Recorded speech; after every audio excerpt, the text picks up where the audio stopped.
Begini asbabun nuzulnya begini.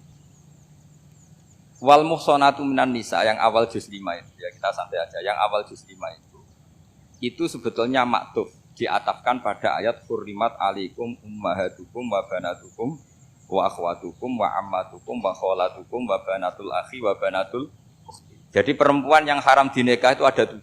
Yang faktor nasab yaitu siapa? Ibu, putri, saudara putri, bulik dari bapak, amah itu bulik dari bapak, kholah itu bulik dari ibu, keponakan dari saudara lelaki, keponakan dari saudara perempuan. Ini disebut haram karena nasab gen. Kalau orang Jawa bilang hanya 4 karena ngitungnya bulik baik dari bapak maupun ibu. Kalau orang Jawa bilang kan bulik terus keponakan dihitung 1. Padahal ada keponakan dari saudara lelaki, ada keponakan dari saudara apa? Perempuan. Wa banatul akhi wa banatul ukhti. Terus kedua haram karena rodok. Kita tahu dalam hukum Islam rodok adalah sama dengan nasab. Jadi ibu yang pernah menyusui kamu berarti jadi ibu kamu.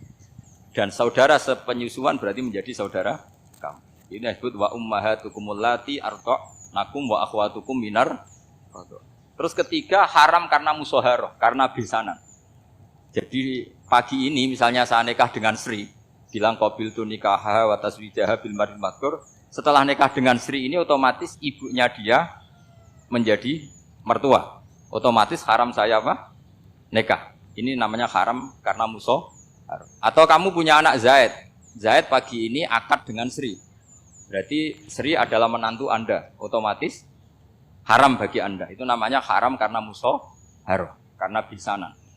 Itu yang disebut waroba haram-haram itu kan seterusnya itu wa ummahatu nisaikum. Ibu dari istri-istri kamu. Memang ini agak jelimet, tapi memang syaratnya mufassir harus biasa jelimet. Jangan hanya nyari partai ayat-ayat untuk kepentingan partai. Wah itu ngeri. Kacau Quran dipakai kampanye. Terus itu berarti sudah 3 kan? Haram karena nasab, karena rodok, haram karena musoh. Terus yang keempat ini haram yang bukan karena sebab pada seorang perempuan, tapi karena istri orang. Disebut wal muhsanatu minan nisa. Haram menikahi perempuan yang masih milik orang lain. Nah, orang lain yang menikahi ini, istilahnya Allah adalah lelaki yang menikahi perempuan ini adalah lelaki sing muhsinina ghairu musafihin, secara nikah yang sah. Nah, nikah yang sah itu begini dalam hukum fikih Islam. Saya nikah dengan Sri, kalau hanya akad, itu saya wajib bayar mahar hanya separuh. Jadi kalau saya janji bayar 1 miliar, berarti wajib bayar berapa? 500 juta. Kalau janjinya 100 juta, hanya bayar 50 juta. Itu yang wajib bil akdi. Nanti wajib sepenuhnya nunggu bil jima. Kalau sudah hubungan intim, baru wajib 100%. Jadi kalau ada di Jawa, nikah dengan seperangkat alat sholat, itu yang atasannya tok, itu wajib karena akad. Nanti bawaannya nunggu setelah hubungan apa? Intim. Nah, ini hukum Quran, bukan hukum saya. Makanya kan wa in talaqtumuhunna min qabli an tamassuhunna, saat terus fanis huma faradtum. Hanya wajib bayar setengah. Nah, perempuan yang sudah diajak hubungan intim itu kata Allah fa'atuhunna ujurahun, maka wajib kamu bayar Jadi ayat itu tentang perempuan yang sudah dinikah, kita harus bayar berapa? Harus bayar penuh. Ini penting saya utarakan. Nah, problem kita sebagai orang Indonesia, ini juga problem Pak On, problem semua kiai. Mahar di Indonesia itu nggak bisa dibahas di Quran. Karena keterlaluan, kecilnya itu keterlaluan. Saya ini kan kiai, sering ngakatkan tuh sampai bosan, seperangkat alat sholat. Itu ngawur sekali, ini mbak-mbak harus nggak mau. Saya provokasi minimal itu ya berapa? 100 juta berapa? Pantasnya berapa? Pantasnya berapa? 10 gram itu berapa nilainya? Kan 1 gram 500.000 baru 5. Ya sudah mendingan itu 10 gram.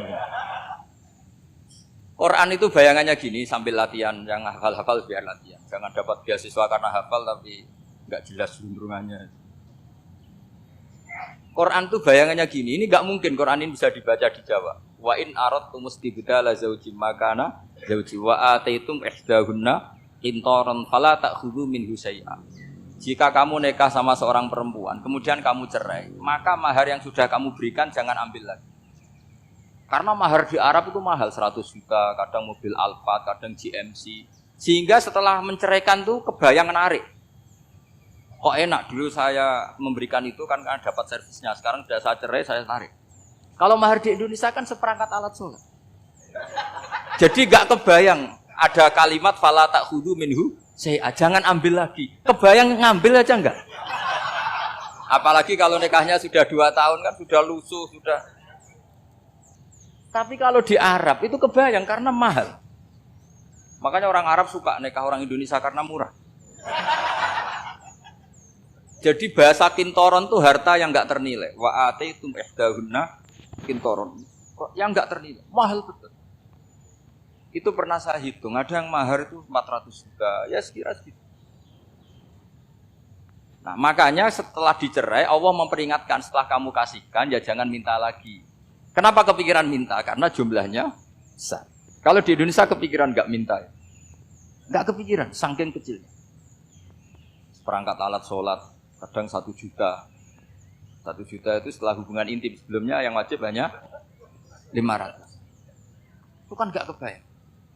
Makanya susah ngartikan Quran di Indonesia, kadang susah karena kadang terlalu. Itu pernah Sayyidina Umar radhiyallahu anhu pernah bilang begini, wahai para perempuan, mahar itu jangan mahal-mahal, kasihan para lelaki. Itu ada perempuan alimah ya, orangnya alim betul. Meskipun nggak pernah sekolah di UI, tapi alim itu. Itu usul langsung gini, ya Amirul Mukminin, laisa dzalika laka ya Amirul Mukminin. Waqad qala ta'ala wa ataitum ihdahunna qintaran. Kamu hanya seorang Amirul Mukminin, tidak berhak bikin aturan pembatasan mahar. Allah saja tidak batasi, kenapa kamu batasi? Sehingga dulu yang namanya nikahnya Sulaiman Agung atau Jamaluddin Syafar atau aku, kalau hadiah ya sampai tas mahal itu. Kan dari bahasa Arab mumtaz mahal, mumtaz itu istimewa, mahal itu dia punya istri yang sangat dicintai, dikasih hadiah mumtaz mahal. Ilat Jawa jadi apa? Tas mahal. Itu sama Mujid Ulil Albab kalah. Itu kalau cerai kan kepikiran minta lagi. Dikasihkan yang baru. Tapi kalau di Indonesia tidak mungkin karena apa tadi? Seperangkat alat sholat. Udah gitu nyari yang murah lagi. Yang bagus pitanya, bungkusnya yang bagus. Nah, maka nggak mungkin kita maknani Quran tanpa mengenal yang bernama asbabin. Karena makna ayat itu bisa kacau kalau kita tidak tahu asbabin. Yaitu kayak tadi makna fa'ina ma tuwallu fasamma wajhu. Itu maknanya kan kamu menghadap mana saja, boleh saja di sana ada ridhonya Allah. Berarti kan bisa ke timur, ke selatan, ke utara, ke barat. Itu bahaya betul. Sehingga kata ulama harus mengkaji asbabin supaya porsi ayat ini sampai semana jauhnya itu kita tahu. Tanpa tahu itu tidak bisa. Begitu juga menyangkut kiblat. Sekarang saya tanya, kemarin kan ramai dulu di Kemenak, kiblat semuanya diukur dengan GPS, terus beberapa masjid dikomentari salah, karena diukur pakai apa? GPS. Kalau dalam bahasa falak disebut yaumarosdil kiblat, memang bisa diilmu.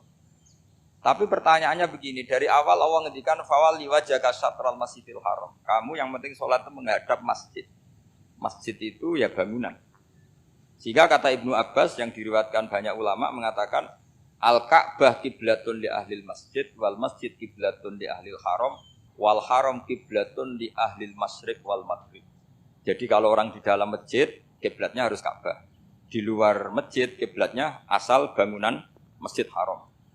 Tapi di luar sini kayak di Indonesia boleh semua tanah. Kenapa begitu? Kata Ibnu Abbas karena Quran turun di lisanin Arabiyyin. Jadi kalau orang Jogja kalau mau ke Jakarta arahnya kemana? Barat. Itu sebetulnya ketika Anda ke barat itu persis Jakarta apa bisa saja pasnya itu Pangandaran. Tapi orang itu akan bilang kalau ke barat ya ke Jakarta.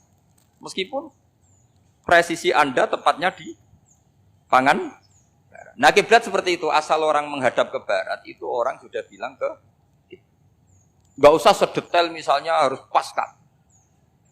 Saya pernah debat sama tim ahli Kemenang. Nggak bisa Gus, sekarang ada GPS harus tepat Ka'bah. Terus saya bilang gini, Kalau teori Anda benar, berarti semua masjid luasnya maksimal 16 meter. Ka'bah itu luasnya hanya 16 meter. Berarti masjid Ulil Albab yang pojok sana sama pojok sana, kira-kira itu ya sudah tidak kena Ka'bah. Kalau harus tepat, Ka'bah itu kan diameternya hanya 16. 16 sampai 18 kalau nggak salah. Berarti semua masjid kalau ingin tepat Ka'bah harus pas 16. Kalau terlalu luas pilihannya harus cekung. Kan jadi aneh. Makanya saya itu sering Pak On, dulu saya ini biasa debat fikih. Kalau di tradisi pesantren namanya Basul Masail. Saya punya teman yang paling kurang ajar, yang paling saya kenang dalam panjang sejarah. Dulu itu kalau debat fikih itu ya seru. Kalau aturan fikih kan gini, soft paling baik itu kan soft pertama. Baru kedua, baru tiga. Yang paling keren kan soft awal, soft. Terus teman saya bilang gini Pak, ya kalau gitu gini aja Gus, desain masjid itu memanjang utara selatan. Biar semuanya soft awal. Gara-gara didesain begini kan ada soft 2, soft 3.